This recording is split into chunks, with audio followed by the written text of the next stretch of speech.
Salut, je suis Christian. Suivez-moi dans le monde de Portable Winch.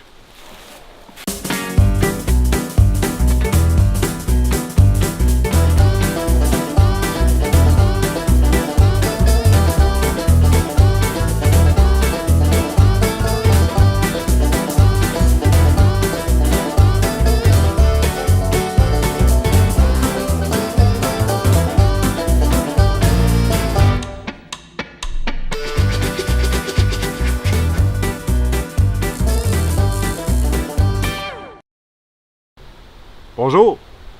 Lorsqu'on travaille, que ce soit en forêt avec un treuil portable ou avec une corde ou dans d'autres situations, on a souvent à faire des ancrages ou attacher ou à relier des choses ensemble. Par exemple, on peut avoir à relier deux élingles ou attacher un crochet au bout d'une corde ou fixer une corde à un véhicule. Dans ces cas-là, on a des options qui sont offertes. Chez Portable Winch, on offre soit des manilles, soit des mousquetons. Pour ce qui est de la manille, chez Portable Winch, on offre 3 modèles qui vont de 20 kN à 47 kN de capacité en fonction du diamètre choisi. Pour l'utilisation, c'est très simple. On dévisse simplement la tige, on relie nos éléments ensemble et on revisse la tige en position. De l'autre côté, on a les fameux mousquetons. Les mousquetons sont très intéressants pour plusieurs raisons. Chez Portable Winch, on offre 3 modèles. Donc, au niveau des capacités, on parle de 25 à 70 kN. Donc, ils sont intéressants pourquoi? Entre autres parce qu'ils sont très légers. C'est seulement un morceau, donc ils n'ont aucune pièce mobile. Au niveau du fonctionnement, c'est une petite porte qui s'ouvre comme ça ici, qui nous permet d'insérer nos items à l'intérieur pour les relier ensemble. Et on a aussi une barrure qui se visse, qui fait en sorte que dans tout type d'opération, le mousqueton ne peut pas s'ouvrir. C'est très sécuritaire.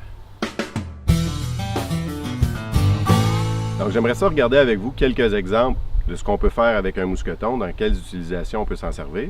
Ici, on va relier un crochet avec une corde. Tout ce qu'on a à faire, c'est on ouvre la porte, on vient insérer le mousqueton dans la corde, on ouvre la porte de l'autre côté et on vient mettre notre crochet. Ensuite, on n'oublie pas de barrer la barrure. Le gros avantage d'utiliser un mousqueton dans une situation comme ça, c'est que si on veut changer de crochet, on n'a pas besoin de défaire le nœud dans notre corde. On n'a simplement qu'à défaire le mousqueton. Un autre exemple, quand on a une poulie à fixer à un arbre, ou après autre chose en fait, une fois que notre élingue est installée, on installe le mousqueton dans notre élingue. On va chercher notre poulie qu'on ouvre, on insère la corde, on referme la poulie, on met la poulie dans le mousqueton et on vient barrer en position. Très simple.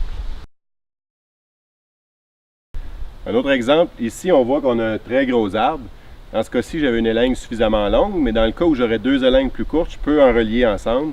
Même chose, avec mon mousqueton, je viens m'insérer dans la première, ensuite la deuxième, je viens barrer en position, et c'est fait.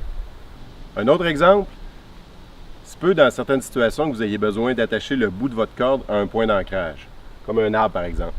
Donc tout ce qu'on fait, c'est qu'on fait le tour de l'arbre.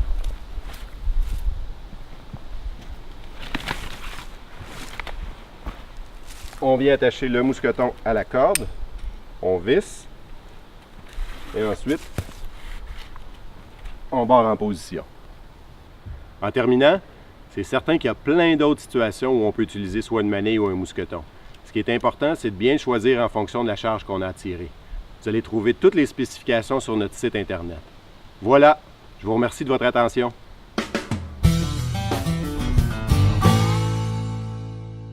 Oh!